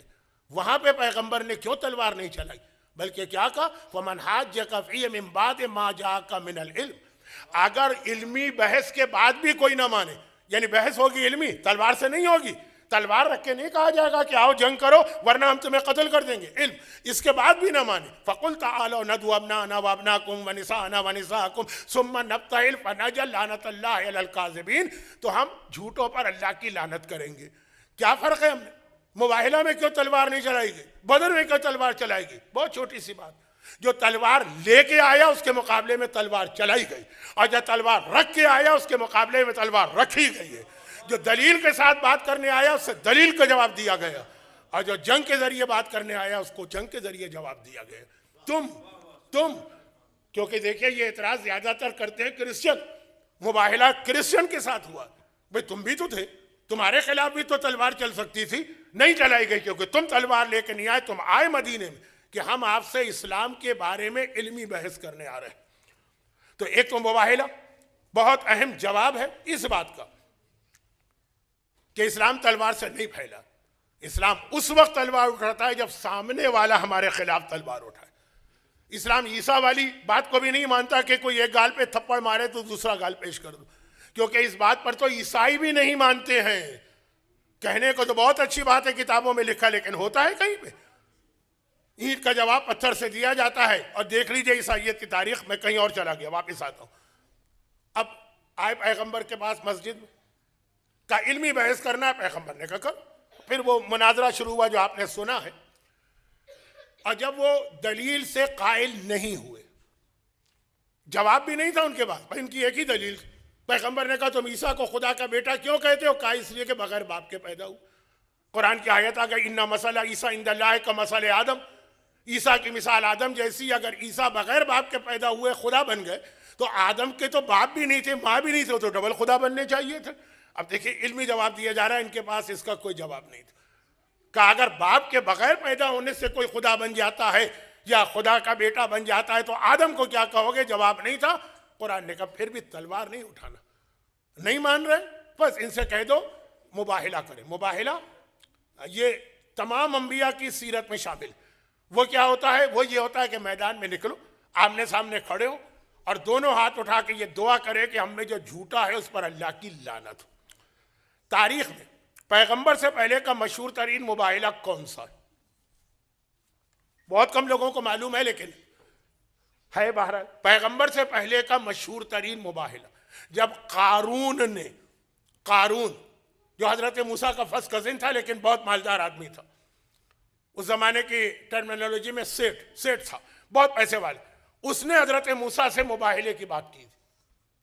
تو حضرت موسیٰ، حضرت ہارون اور حضرت ہارون کے دونوں بیٹے شبر و شبیر، یہ چاروں نکلے تھے سامنے، قارون اپنی اولاد کو لے کے آیا، مباہلہ ہوا تھا۔ دونوں نے ہاتھ اٹھا کے دعا کی تھی، زمین پھٹی تھی، قارون اپنی تمام خاندان کے ساتھ، یا گجراتی میں کہوں کٹم کے ساتھ زمین میں دھس گیا تھا۔ یہ اس مباہلے کا نتیجہ تھا، اور یہ عیسائیوں کی کتاب میں لکھا تھا، کیونکہ عیسائی موسیٰ، ہارون، قارون سب کو مانتے ہیں۔ یہ ہم کو معلوم تھا کہ اگر مباہلہ ہوتا ہے تو اس کا نتیجہ یہ ہوتا ہے، اس کا انجام یہ ہوتا ہے، جیسی بددعا مانگی جائے۔ تو حضرت موسیٰ نے تو اس وقت خالی قارون کے لیے، کیونکہ طے یہ ہوا تھا قارون ان کے خلاف، وہ اس کے خلاف، یہ مشہور مباہلہ ہے جو عیسائی کتابوں میں بھی ہے، ہماری کتابوں میں بھی ہے۔ یہ الگ بات ہے کہ ذرا کم پڑھا جاتا۔ جب یہ طے ہو گیا تو پیغمبر نے کیا کیا؟ یہ 23 ذی الحجہ کو یہ چیز طے پائی۔ اسی رات کو پیغمبر شہزادی کونین کے حجرے میں گئے، چادر منگوائی، ایتینی بالکساء الیمانی فقطینی بے فاتحۃ بالکساء الیمانی، حدیث کسا۔ میں اس کو پڑھنا نہیں چاہتا ورنہ اس میں بھی بہت اہم پیغام ہے، لیکن خاص ایک، جب یہ سب جمع ہو گئے تو جبرائیل آئے نا، اور آنے کے بعد کیا کہا؟ ان اللہ اوحی الیکم یقول انما یرید اللہ. یہ آیت تطہیر لے کے آئے. ایک نقطے کی طرف توجہ آپ کی چاہیے. یہ آیت تطہیر پہلے نازل ہو چکی ہے کیونکہ یہ سورہ احزاب کا حصہ. 22 پارے کے پہلے پیج پر آپ کو آیت تطہیر ملے گی. یہ سورہ احزاب ہے. اور آج مباہلے سے پہلے والی رات کو دوبارہ نازل ہوئی، مگر دونوں مرتبہ میں ایک فرق آ گیا. اس فرق کو میں بہت زیادہ ہائی لائٹ کروں گا تو ہو سکتا ہے کہ بعض لوگوں کے عقیدے اور خراب ہو جائیں، لیکن جو حق ہے وہ تو بتانا ہے نا. اس سے پہلے جو آیت تطہیر سورہ احزاب میں نازل ہوئی تھی تو وہ پیغمبر پر وہی آئی تھی، پیغمبر پر آئی تھی نا.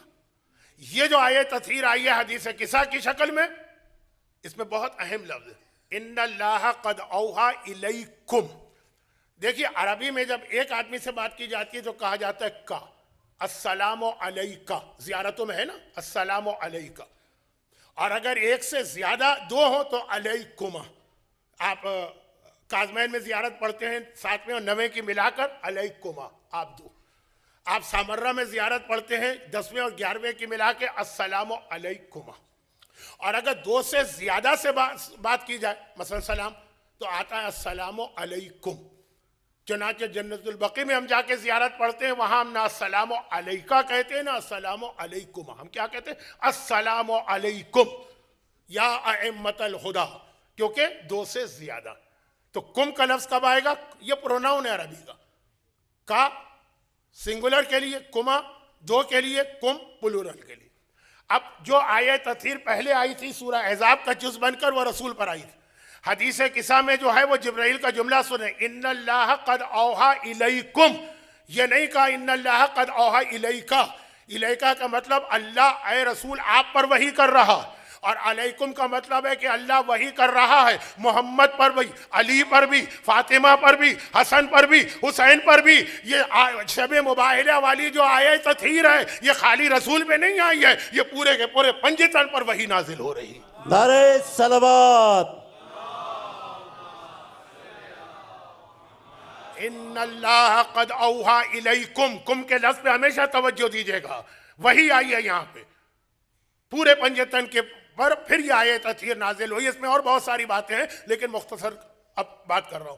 تو اب اگلے دن جس وقت یہ مباہلے کے لیے نکلے شہر مدینہ سے باہر پہنچے. آج بھی مسجد نبوی میں وہ سارے زیارتیں ہیں جن کا تعلق مباہلہ سے ہے.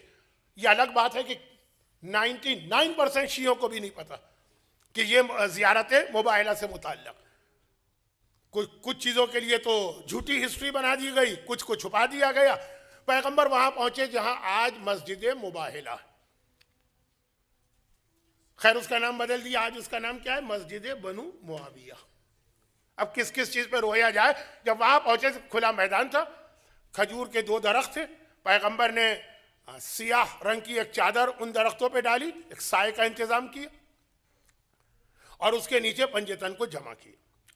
2 دفعہ تاریخ میں ایک جملہ ملتا ہے کہ پیغمبر نے اپنے ہاتھوں کو اتنا بلند کیا کہ بغل کی سفیدی نظر آئی. ایک غدیر خم میں آپ نے سنا کہ مولا کا ہاتھوں میں لے کے اتنا بلند کیا، اتنا بلند کیا، اتنا بلند کیا کہ زیر بغل سفیدی نظر آنے لگی. لیکن اس سے پہلے مباہلے میں بھی یہی لفظ ملتا. وہ کس طرح؟ پیغمبر وہاں پہنچے. وہ باقی جملے آپ کے سنے ہوئے ہیں، میں ان کو ریپیٹ مجبوری میں کر رہا ہوں لیکن مختصر کر کے کہ وہاں پہلے سے طے ہو گیا کہ محمد اصحاب کو لے کے آئیں گے تو مباہلہ کریں گے، اولاد کو لائیں گے تو مباہلہ نہیں کریں گے. وہ ساری چیزیں میں چھوڑ رہا ہوں. اب جب یہ پیغمبر کو دیکھا اس حالت میں وہاں پہنچے، پیغمبر نے اپنا آدھا جسم چادر کے نیچے سائے میں رکھا اور آدھا جسم رائٹ سائڈ والا چادر کے باہر دھوپ میں رکھا. اس میں سیدھا ہاتھ ہے نا، اور سیدھے ہاتھ کو آسمان کی جانب بلند کیا. اچھا یہاں رک کے پہلے ایک جملہ کہہ دوں تاکہ ذرا جو آپ لوگ ابھی کنسنٹریشن لوز کر رہے ہیں نا تو شاید کنسنٹریشن واپس آ جائے کہ مباہلے میں طے ہوا تھا فَنَجَلْ لَعْنَةَ اللَّهِ عَلَى الْكَاذِبِينَ. جو جھوٹا ہے نا اس پہ لعنت ہوگی. مباہلے اسی کا نام ہے، مباہلہ نام ہی اسی کا ہے. تو وہ تو نجران کے عیسائیوں نے مباہلہ نہیں کیا تو کیا پھر لعنت نہیں ہوئی؟ نہیں، لعنت ہوئی. یہ بھی ایک جملہ کہ پیغمبر جب کبھی اپنے جسم پر ہتھیار سجا لے کسی وجہ سے تو اب جب تک کہ وہ جنگ نہ کرے ہتھیار نہیں اتار سکتا. ایک چیپٹر ہے ہمارے یہاں پیغمبر کی چند خصوصیات، اس میں ایک یہ ہے، جیسے خصوصیت ہے کہ نماز شب ان پہ واجب ہے، جیسے خصوصیت ہے کہ 4 بیویوں سے زیادہ کی اجازت ہے، جیسے خصوصیت ہے کہ اگر ہتھیار سجا لے تو وہ پھر اتار نہیں سکتے جب تک جنگ نہ کرے، کیونکہ ہتھیار بہت کم سجاتے ہیں، جب سجا لیں، اب یہ بات کہیں سے کہیں جا رہی، اس میں خصوصیت یہ کہ لعنت کے لیے آئیں۔ اب یہ لعنت تو ہوگی، تو کیسے ہوگی؟ وہ تو نجران کے عیسائی، وہیں تک لے جا رہا ہوں آپ کو، پھر اس سے غدیر خم ملے گا۔ کوشش کر رہا ہوں چیزوں کو ملانے کی، پتہ نہیں ملا پا رہا ہوں کہ نہیں ملا پا رہا ہوں، لیکن جلدی جلدی بات کو آخری منزل پہ پہنچانا۔ پیغمبر آدھا سائے میں ہے، باقی پنجتن سائے میں، یعنی 4 معصوم، اور پیغمبر آدھے سائے میں آدھے باہر ہے، کیونکہ وہ ہاتھ سیدھا ہاتھ جس کو دعا کے لیے اٹھا کے جس کو لعنت کے لیے بلند کرنا ہے، وہ پیغمبر کھلے آسمان کے نیچے لانا چاہتے ہیں۔ سامنے انہوں نے دیکھا کہ پیغمبر کی اولاد ہے، تو اب وہ ذرا سا ہیزیٹیٹ کرنے لگے، مگر ہر جگہ پہ کچھ ذرا بڑے ایگریسو ٹائپ کے لوگ ہوتے ہیں نا۔ ایک ٹرم پاکستان میں استعمال ہوتی ہے سیاسی پارٹیوں کے لیے کہ اس میں کچھ ہاک ہوتے ہیں، کچھ ڈوب ہوتے ہیں، تو جو ہاک ٹائپ کے لوگ ہوتے ہیں نا، لڑنے مرنے والے، انہوں نے کہا نہیں بھائی ہم بھی کریں گے مباہلہ۔ تو جو ان کا سردار تھا اس نے کہا الا ترونا، کیا غضب کر رہے ہو؟ الا ترونا، تم نہیں دیکھتے؟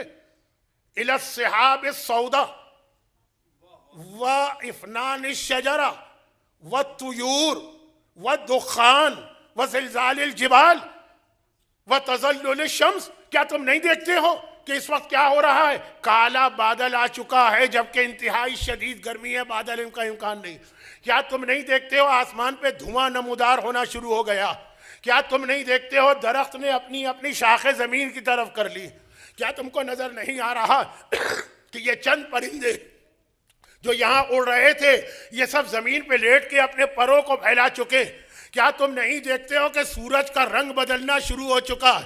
اور کیا تم نہیں دیکھتے ہو یہ جو مباہلے کے پہاڑ ہیں، غور سے دیکھو یہ ہلکے ہلکے ہلنے لگے ہیں، ان میں حرکت آنے لگی۔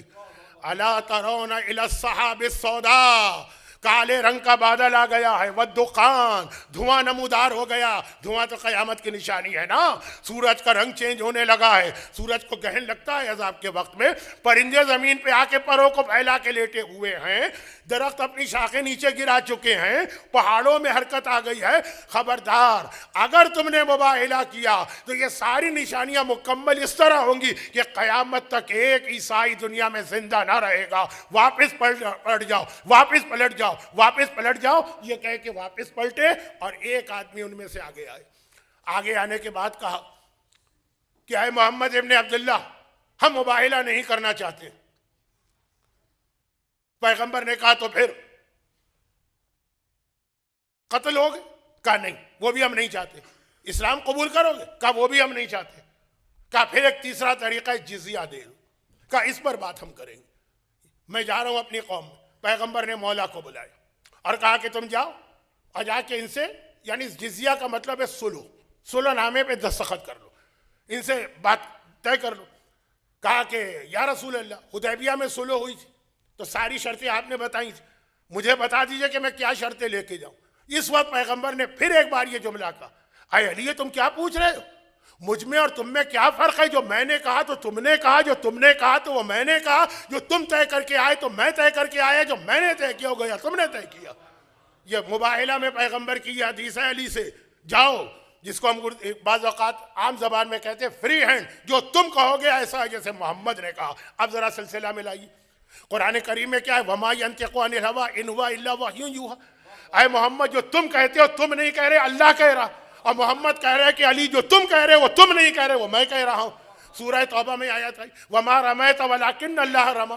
اے محمد تم نے تیر نہیں پھینکا، اللہ نے تیر پھینکا۔ محمد کا عمل اللہ کا عمل ہے، علی کا عمل محمد کا عمل ہے، تو اللہ محمد علی کا یہ رشتہ قول اور عمل کے ذریعے مباہلہ میں مکمل ہوا۔ مولا گئے۔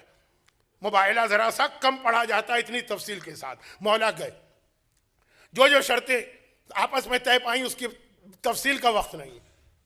واپس آ گئے، بات طے ہو گئی کہ عیسائی چلے جائیں گے اور جو کنڈیشنز ہیں اس کی پیس ایکٹ کی اس پہ عمل کریں گے، لیکن اب مسئلہ یہ ہے کہ پیغمبر کا ایک ہاتھ دھوپ کے اندر آسمان کی جانب اتنا بلند ہے کہ زیر بغل کی سفیدی نظر آ رہی ہے جو غدیر میں تھا یا مباہلے میں تھا؟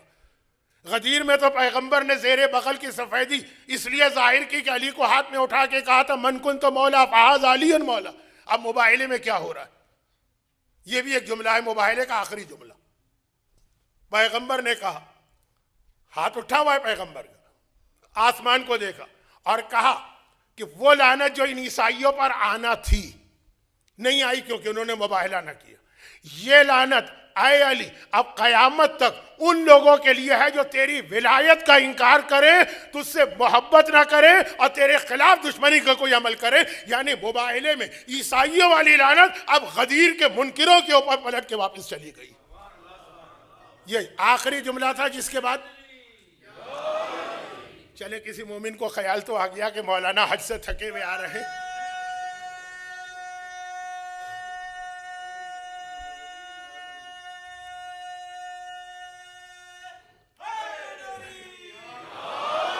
غدیر کے منکروں پہ وہ لعنت گئی ہے جو آنے والی وہاں تھی، لیکن چونکہ انہوں نے صلح کر لی علی سے. یہ جملہ بھی آپ نے بہت سنا ہوگا کہ علی لحم و لحمی ودم و قدمی وسلم و سلمی. تیری صلح میری صلح ہے. وہ یہ غدیر یہ مباہلے کے یہ آخری واقعات میں ہے اور آخر میں پیغمبر نے کہا لعنت واپس نہیں گئی، آ رہی تھی، ٹارگٹ چینج ہو گیا. پہلے وہ تھا، اب علی کے منکر یعنی غدیر کے منکر، غدیر کے منکر، غدیر. اب اس میں ابھی ایک کمپٹیشن ہوا تھا، اس میں ایک سوال بھی پوچھا گیا تھا حارث ابن نعمان فہری کا. وہ آئی نا لعنت پلٹ کے واپس، آسمان سے پتھر نازل ہوا نا. اس کا نام، یہ جو کمپٹیشن تھا اس کا نام تھا کوہوت ہے. یہ کون سی زبان کا لفظ ہے؟ انگریزی ہے کہ فرینچ ہے کہ گجراتی ہے کہ پنجابی ہے کہ سرائیکی ہے کہ اردو تو نہیں، اتنی اردو تو مجھے آتی ہے. خیر، تو خلاصہ یہ ہے کہ غدیر. اب یہ مباہلہ سچائی، اور جیسا کہ میں اکثر ایک جملہ کہتا ہوں پھر سن لیجیے کہ اس مباہلے کے میدان میں جو ایک جملہ اور آپ نے بہت سنا ہے کہ ہم ایسے سچے چہرے دیکھ رہے ہیں اور بعض روایتوں میں ایسی سچی پرسنالٹیز دیکھ رہے ہیں کہ اگر وہ دعا کرے تو پہاڑ اپنی جگہ سے ہٹ جائے. تو اس میں آخر وہ کس کو دیکھ رہے ہیں؟ رسول اللہ کو تو پتہ نہیں کب سے دیکھ رہے ہیں مسجد میں. مولا علی تو پیغمبر کے ساتھ ساتھ ہیں. اللہ آج بھی آپ کو جب مسجد نبوی میں لے جائے گا تو آپ دیکھیں گے کہ وہاں ابھی بھی 2 پلر ہیں. ایک پہ لکھا ہے کہ یہ وہ جگہ ہے جہاں رسول بیٹھتے، اس کے برابر لکھا ہے یہ وہ جگہ ہے جہاں علی پیغمبر کے محافظ کے طور پہ کھڑے رہتے تھے. ستون حرص اور ستون سریر آج بھی مسجد میں ابھی بھی میں دیکھ کے آ رہا ہوں. ہر دفعہ میں جاتا ہوں دیکھتا ضرور ہوں کہ ان میں سے کتنی چیزیں باقی ہیں، کتنی مٹ گئی. تو علی تو رسول کے ساتھ ہے اور رسول مسجد میں بیٹھے ہوں اور گود میں ایک زانو پہ حسن نہ ہو دوسرے پہ حسین نہ ہو، یہ ہو ہی نہیں سکتا. تو مباہلے کے اندر کون سی ایسی پرسنالٹی تھے جس کے وجود نے عیسائیوں سے یہ جملہ کہلوا دیا کہ اتنی سچی کہ پہاڑ ٹل جائے. رسول کو تو دیکھ ہی رہے ہیں، علی کو تو دیکھ ہی رہے ہیں، حسن کو تو دیکھ ہی رہے ہیں، حسین کو تو دیکھ ہی رہے ہیں، ان چاروں کو ایک ساتھ مل کے دیکھ رہے ہیں. صرف وجود زہرا ہے سچائی. یہی وجہ ہے کہ جو ایک رات پہلے حدیث قصہ آئی تھی اس میں یہ پیغام دینا تھا کہ کل مباہلے کی کامیابی. دیکھیں توہین کے لیے نہیں کہہ رہا ہوں، خدا بندہ اگر کوئی توہین کا شائبہ ہے تو مجھے معاف کر دے، لیکن ایک رات پہلے جو حدیث قصہ آئی اس میں پہلے سے پیغام دے دیا گیا کہ کل کی کامیابی رسول کی وجہ سے نہیں ہوگی، علی کی وجہ سے نہیں ہوگی، حسن کی وجہ سے نہیں ہوگی، حسین کی وجہ سے نہیں ہوگی. کیا کہا؟ ہم فاطمہ، تو یہ فاطمہ ہیں. پھر رسول و علی و حسین تو فاطمہ کے رشتہ دار بنا کے حدیث قصہ میں پیش ہوئے. اصل حدیث قصہ کا فوکس کیا ہے؟ فاطمہ. یہ پیغام ہے کہ آج رات فاطمہ کو مرکز اس لیے بھی بنایا جا رہا کہ کل مباہلے کے میدان کی کامیابی فاطمہ سے ہوگی. یہ فاطمہ غدیر کی سب سے بڑی محافظ بنتی. وہ واقعہ یاد کیجئے، وہ ایک جو سعودی عرب میں ہمارے ایک عالم گئے تھے اور ممات ولم یعرف امام زمانہ والا واقعہ. فاطمہ سب سے بڑی مدافع غدیر ہے. غدیر سلسلہ ملا دوں 1,24,000 انبیاء کی محنتوں کا خلاصہ ہے اسلام، اور اسلام کا پروٹیکشن ہے غدیر، اور غدیر کا پروٹیکشن اور ڈیفینڈر ہے فاطمہ. مگر غدیر کیا ہے؟ یہ میرا اصل موضوع تھا جو اب شروع ہو رہا ہے، اور میں ذرا سا پریشان تھا کہ بڑا خشک سا موضوع ہے لیکن جب میں نے دیکھا کہ میں نے اتنی باتیں کی، اس میں بھی مجمع اتنا ہی سر جھکا کے بیٹھا رہا، تو اب تو مجھے اطمینان ہو گیا، کوئی بات نہیں ہے۔ تو سنیے بس یہ آخری جملے، میں بہت خلاصہ پیش کر رہا ہوں اپنی اس گفتگو کا جو اب مجھے کرنا تھی، لیکن اب ذرا مجھ میں بھی طاقت کم ہو گئی ہے۔ بہت اس سال کا حج تھا بہت مزے کا، لیکن ذرا موسم اور بعض وجوہات کی بنا پہ سخت تھا۔ آسٹریلیا والوں کے لیے خوشخبری بھی ہے، آسٹریلیا میں بہت سارے لوگ ایسے ہیں جن کے پاس پاکستانی پاسپورٹ ہے، وہ تو چلے گئے حج پر پاکستان سے، کچھ کے پاس انڈین پاسپورٹ نہیں ہے اور آسٹریلین پاسپورٹ ہے، ان کے لیے بھی اس سال بھی قافلے بن سکتے تھے، کسی نے ہمت نہیں کی، باقاعدہ ایک سسٹم بن گیا۔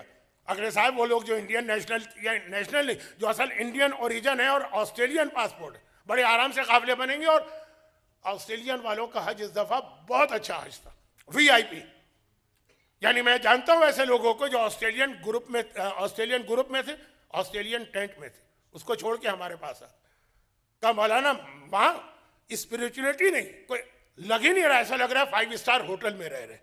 یہ اس دفعہ کے انتظامات تھے۔ بہت آپ نے برائیاں سنی ہوں گے سوشل میڈیا پر، لیکن میں تو آپ کو فرسٹ ہینڈ رپورٹ دے رہا ہوں آسٹریلین گروپ کی، جو انہوں نے اس سال بھی سسٹم بنایا۔ بھئی سارے گروپ امریکہ سے بنے، کینیڈا سے بنے، انگلینڈ سے بنے، یورپ سے بنے، آسٹریلیا سے بھی بنانے کی اجازت مل گئی ہے، لیکن تفصیلات چھوڑیے۔ پیغمبر نے غدیر خم میں کہا تھا حج کو نہ ترک کرنا، جس نے حج کیا اللہ اسے قیامت تک کسی کے آگے ہاتھ نہیں پھیلانے دے گا، جس نے حج ترک کر دیا اس کے گھر میں غربت آ کے رہے گی۔ اور کچھ جملے اور ہیں لیکن اب وقت بہت گزر گیا۔ آخری بات، غدیر خم، ولایت علی کا اعلان۔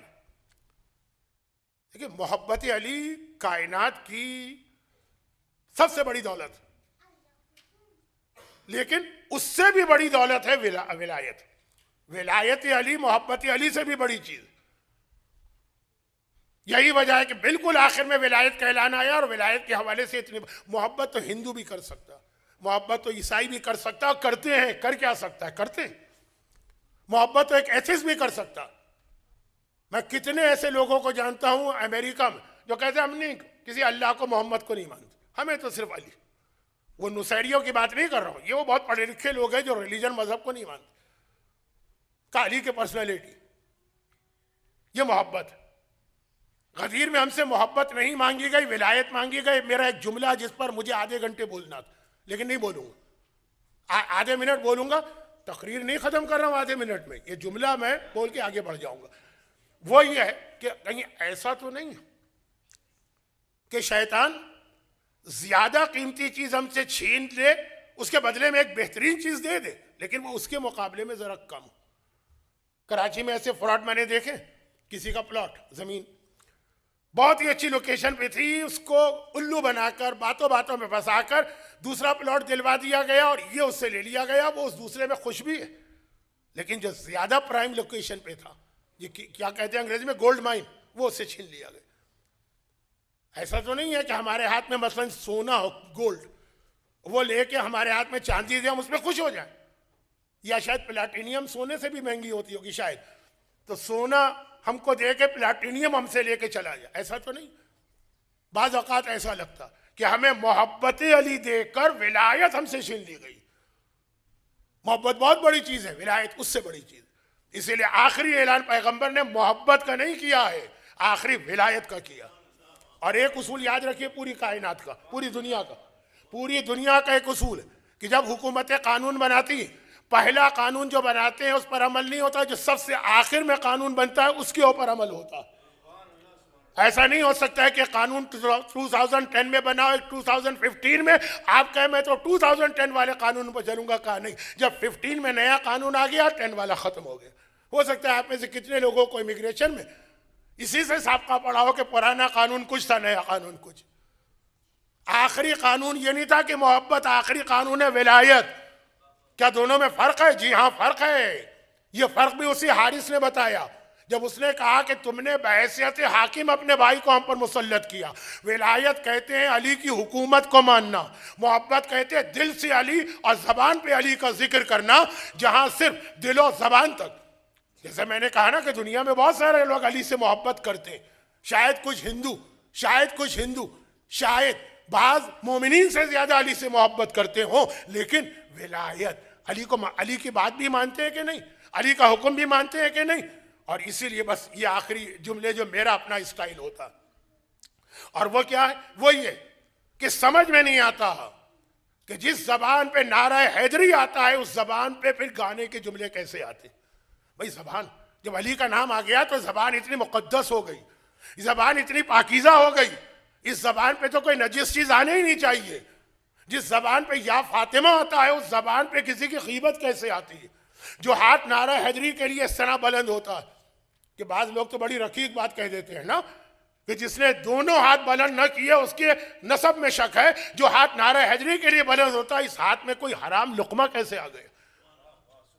دیکھیں جب آپ نے علی کے نام پہ ہاتھ بلند کیا یہ ہاتھ پاک ہو گیا، علی کا نام آپ نے اپنی زبان پہ لیا، اس زبان پاک ہو گئی، علی کی اولاد کے غم میں آنکھ سے آنسو نکلے یہ آنکھ پاک ہو گئی۔ اب یہ آنکھ کسی حرام چیز پہ جانا ہی نہیں چاہیے، یہ زبان پہ کوئی حرام چیز آنا ہی نہیں چاہیے، اس ہاتھ میں کوئی حرام لقمہ پہنچنا ہی نہیں چاہیے۔ یہ ہے ولایت، یہ ہے ولایت۔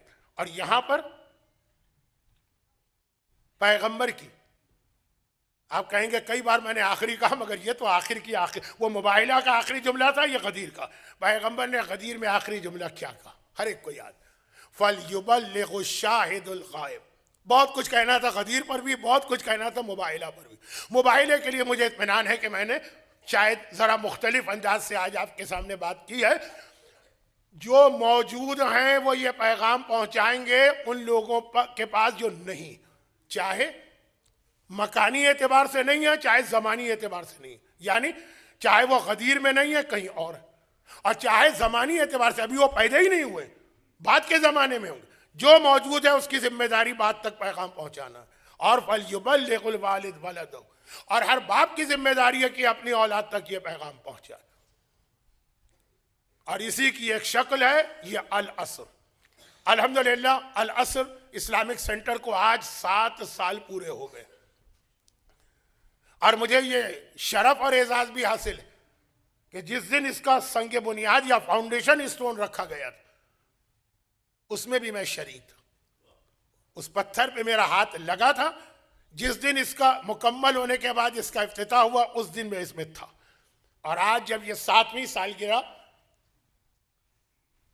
خاص اس وجہ سے بھی میں نے ایک درخواست کی تھی الازہر انتظامیہ سے کہ اس جشن میں 7ویں امام کی ولادت بھی شامل کر دیں، 7واں امام ہو اور الازہر کی 7ویں سالگرہ ہو، کیا میچنگ بن جاتی ہے؟ تو میں نے کہا کہ چاہے ہمارے یہاں مشہور نہ ہو لیکن چونکہ ایکچول ڈیٹ یہی ہے، اس اعتبار سے الازہر کی یہ سالگرہ یہ وہی ہے۔ اس کے ذریعے کیا پیغام ہے؟ اس کے ذریعے وہی غدیر کا پیغام شاہد سے غائب کو جاتا ہے، باپ سے بیٹوں کو جاتا ہے، ایک نسل سے دوسری نسل کو جاتا ہے۔ بانی الازہر جناب ذکی پنجو صاحب کی خواہش تھی تو میں آ گیا، ورنہ حج کے بعد میرا حج ذرا عام لوگوں سے مختلف ہوتا ہے، بڑے قافلے کی ذمہ داری ہوتی ہے اور میں کچھ زیادہ ہی اپنے کندھے پہ ذمہ داریاں لے لیتا ہوں، لیکن پھر بھی ان کی خواہش تھی اور چونکہ اس سے مجھے ایک اٹیچمنٹ تھا، میں تو سمجھ رہا تھا کہ دوسرے عالم آ چکے ہوں گے تو ذرا مجھے آرام مل جائے گا، لیکن بہرحال جو بھی وجوہات ہوں، یہ ایک صدقہ جاریہ بھی ہوتا ہے آدمی کے لیے، مرنے کے بعد بھی قبر میں کام آتا ہے۔ ابھی ایک سوال پوچھا گیا تھا کوہوت میں، کیونکہ میں ایسی جگہ بیٹھا تھا، نہ اسکرین دیکھ رہا تھا نہ ہی آوازیں صاف سن رہا تھا، کہ مولا علی کو قرآن میں امام مبین کہاں کہا گیا ہے۔ میں نے کہا شاید بڑے بھی اس کا جواب نہ دے سکے، بعض سوال بچوں کے لیول سے اونچے ہوتے ہیں۔ وَنَكْتُبُ مَا قَدَّمُوا وَآثَارَهُمْ وَكُلَّ شَيْءٍ أَحْصَيْنَاهُ فِي كِتَابٍ مُبِينٍ۔ تو جو آیت ہے کتاب مبین جو مولا علی کو کہا گیا، اس سے پہلے یہ ہے کہ کچھ اعمال ہم مرنے کے بعد بھی اس کا ثواب لکھتے رہتے، اس کے اندر یہ الازہر اسلامک سینٹر جیسے، اب تو خوشی کی بات ہے، جب میں میلبرن میں آیا تھا صرف ایک سینٹر تھا، اور وہ بھی کیسا تھا، میں سے کہنے کا مطلب بنانے والوں نے بڑے خلوص سے بنایا، تعداد کی بات کر رہا ہوں الحمدللہ، اور یہ بڑھتا ہی جائے گا سلسلہ۔ اسی سے غدیر کا پیغام عام ہوگا جو پیغمبر نے کہا، اور اسی سے ولایت کا وہ حکم لوگوں تک پہنچے گا۔ تو میں مبارکباد بھی دیتا ہوں بانی الازہر کو، ذکی پنجو صاحب کو، اور جو لوگوں کا اس میں تعاون شامل ہے۔ مالی تعاون تو شاید اتنا نہیں ہوتا ہے الازہر میں، پتہ نہیں کیوں لوگوں کے ذہن میں یہ امپریشن ہے کہ الازہر کو ضرورت نہیں ہے تو ہم کچھ دیتے بھی نہیں، کیونکہ ایک دفعہ میرے سامنے انہوں نے صندوقچی کھولی تھی، پورے رمضان کے بعد شاید $5 نکلے تھے، 1 مہینے کے بعد. خیر وہ تو جس کو جو دینا ہے اس کو قیامت کے دن ملے گا، وہ ایک الگ چیز ہے. لیکن والنٹیئرز ہوتے ہیں اس کے اندر، لیڈیز والنٹیئرز ہیں، پھر آپ لوگ آ کے بیٹھتے ہیں، یہ بھی ایک بڑی بات ہے. آج کل تو شیطان نے کچھ اس طرح سے ہمیں، جو میں نے کہا تھا اس میں بھی مجھے بات کرنا تھی کہ شہزادی نے کہا ہماری امامت لوگوں کو جوڑتی. امامت کے ماننے والوں میں اتنے ٹکڑے ہو گئے کہ اب تو سینٹرز میں یہ طے ہوتا ہے کہ ان کے ہاں جانا ہے تو ان کے ہاں نہیں جانا ہے، تو ان کے ہاں جانا ہے تو ان کے ہاں نہیں جانا. اور اگر کبھی اتفاق سے کوئی آدمی ایک جگہ ریگولر جاتا ہو دوسری جگہ آ جائے، لوگ حیرت سے پوچھتے ہیں آپ یہاں کیسے آ گئے. لیکن جو لوگ آ رہے ہیں باقاعدگی سے آ رہے ہو. دیکھیے مجھے توقع نہیں تھی، اس لیے کہ آج ورکنگ ڈے تھا، غدیر کا دن بھی گزر چکا تھا، پھر بھی اس کثیر تعداد میں لوگ میرے سامنے موجود ہیں. تو آپ سب کا اس میں اجر و ثواب ہے اور غدیر کے اس اعلان پر عمل ہے. تو بس یہاں پہ بس آخری بات یہی مجھے کہنا تھی، اگرچہ تھوڑا مجھے نماز کے بارے میں بات کرنا تھی، لیکن ایک حدیث پڑھ دوں کیونکہ العصر میں میلبرن میں ایک بڑی خصوصیت ہے. یہ کریڈٹ جاتا ہے ان لوگوں کو جنہوں نے پنجتن سینٹر میں یہ سلسلے قائم کی کہ نماز جب پروگرام نماز کے ٹائم کے قریب ہو تو نماز جماعت ضرور ہوتی. اور بعض جگہوں پہ میں نے دیکھا کہ جماعت میں شریک ہونے والے کم ہوتے ہیں، پارکنگ میں کھڑے ہونے والے زیادہ ہوتے ہیں. لیکن العصر میں مجھے بہت اکا دکا بھی شاید نظر نہیں آئے، سب آتے ہیں.